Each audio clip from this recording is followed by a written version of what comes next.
Picture this. You're out on a boat, hoping for a quiet day, when suddenly, the water explodes with huge silvery fish leaping everywhere. These aren't your average fish. They're silver carp, some weighing as much as a small child, and they're turning peaceful rivers into chaos. They're not just a nuisance, they're an ecological disaster, devouring plankton, the base of the aquatic food web, and starving out native fish. As the food disappears, so do beloved species like crappie and sturgeon, and with them, the livelihoods of local fishermen. Silver carp breed rapidly, forming dense, writhing masses that clog waterways and damage equipment. Imagine trying to navigate a river so thick with fish it feels like a living traffic jam. For years, these invaders seemed unstoppable, a relentless tide that changed the very character of America's rivers. Fishing guides lost clients, commercial nets came up empty or shredded, and entire communities suffered. The silver carp became a symbol of a system out of balance, a biological mess costing jobs and threatening a way of life. Dealing with them was a dirty, thankless job, and for a long time, it felt hopeless. But the story of the silver carp was about to take a surprising turn. What if instead of just fighting them, we could find a way to use them? That's where this story really begins. So, how did these fish end up here? Silver carp are native to Asia, not America. In the 1970s, catfish farmers in the southern US imported them to control algae in their ponds, a natural solution gone wrong. The carp did their job, cleaning up the ponds, but no one planned for nature's unpredictability. Floods hit, levees broke, and the carp escaped into the Mississippi River system. Suddenly, they had access to a vast network of rivers, with no natural predators and endless food. The carp spread rapidly, moving upstream into the Illinois, Ohio, and Missouri rivers. Each year, their territory grew, and their numbers exploded. What started as a contained experiment became a full-blown invasion. The carp found an all-you-can-eat buffet and ideal breeding grounds. They became permanent residents, fundamentally changing every ecosystem they entered. The accidental tourists had become the worst kind of neighbors. And the consequences were felt up and down America's waterways. The stage was set for a battle that would last decades. Once the scale of the invasion was clear, the war on carp began. The biggest fear? Carp reaching the Great Lakes, threatening a multi-billion-dollar fishing industry. Electric barriers were built in the Chicago waterways, zapping fish that tried to pass. Scientists tried sound cannons, pheromones, and massive netting operations, anything to slow the carp's advance. But for every fish removed, more seemed to appear. Millions were spent, but the carp kept coming, outbreeding and outswimming every effort. The work was grueling, nets heavy, boats full of thrashing fish, and the river still teeming with carp. It became clear, defense alone wasn't enough. The old approach was a losing battle. Something had to change. The solution wouldn't come from just keeping the carp out, it would come from rethinking the problem entirely. And that's when a new idea took hold. Instead of seeing silver carp as just a pest, some innovators asked, what if we turned this problem into a resource? They saw a river full of healthy, wild-caught protein, free for the taking. Silver carp are clean fish, low in mercury, high in protein and omega-3s. The challenge? Overcoming their bad reputation and bony flesh? But with the right processing and marketing, this trash fish could become a valuable product. Small river towns, hit hard by the decline of native fish, saw opportunity. Scientists and entrepreneurs teamed up, analyzing the fish and developing new ways to use it.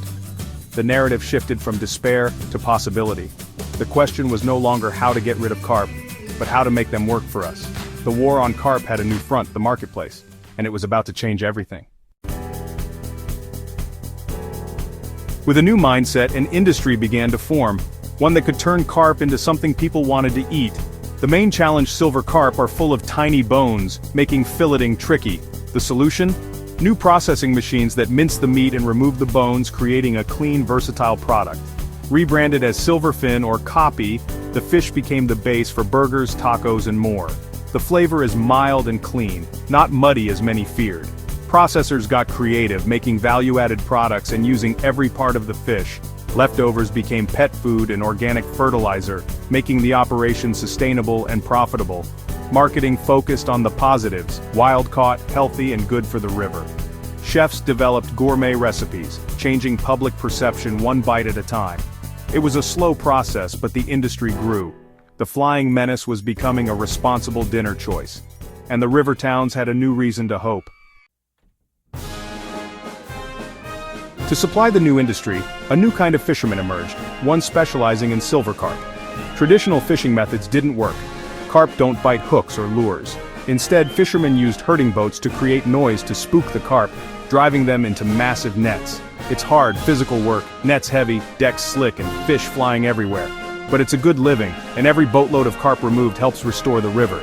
These fishermen are on the front lines, turning a threat into a paycheck. They're not just harvesting a product, they're performing an ecological service. Each catch means less competition for native fish and a healthier ecosystem. The job is tough, but it's making a real difference. A problem that once threatened their way of life has become a new career. Sometimes the dirtiest jobs are the most important, and these fishermen are proof. The silver carp industry has revitalized struggling river towns. Processing plants provide steady jobs, supporting entire communities. Much of the carp is exported to Asia, where it's a popular food, an ironic twist for a fish imported from there. This export market brings in revenue, allowing the industry to grow and remove even more carp. The biggest win? Healthier rivers. Market-based conservation means fishermen are motivated to keep harvesting carp, reducing their numbers, and giving native fish a chance to recover. In places like the Illinois River, native fish are starting to rebound. Turning a pest into a product has created a self-sustaining solution. It's good for the environment, good for the economy, and good for dinner tables at home and abroad. The story proves that with creativity, even the worst problems can become opportunities, and the rivers are finally starting to heal. Despite progress, challenges remain. Public perception is still a hurdle. Many Americans hesitate to eat carp, no matter how healthy or tasty it is. The industry must keep educating, working with chefs and influencers to change minds. Sustainability is another concern. Fishing must target carp without harming native species. Regulators and scientists monitor the rivers, adjusting quotas and techniques as needed. Building a reliable supply chain is tough, especially in small towns with limited resources. Investment and infrastructure are ongoing struggles, and the threat of carp spreading to the Great Lakes is ever present. Electric barriers and control measures remain critical. The solution will require a mix of government action and commercial fishing. It's a complex problem, but the blueprint is there. The silver carp saga is a lesson in turning disaster into opportunity. What began as an ecological nightmare became a story of innovation and grit. A pest became a resource thanks to the determination of fishermen, scientists, and entrepreneurs. The solution wasn't a magic bullet, but hard work and creative thinking. It's a reminder. Sometimes the messiest problems hide the greatest potential. The next time you hear about an invasive species or a struggling town, remember the silver carp. With ingenuity and effort, even the ugliest challenges can be transformed. We can clean up our messes and even profit from them. Healthier rivers, stronger communities, and a new industry all started with a leap of faith.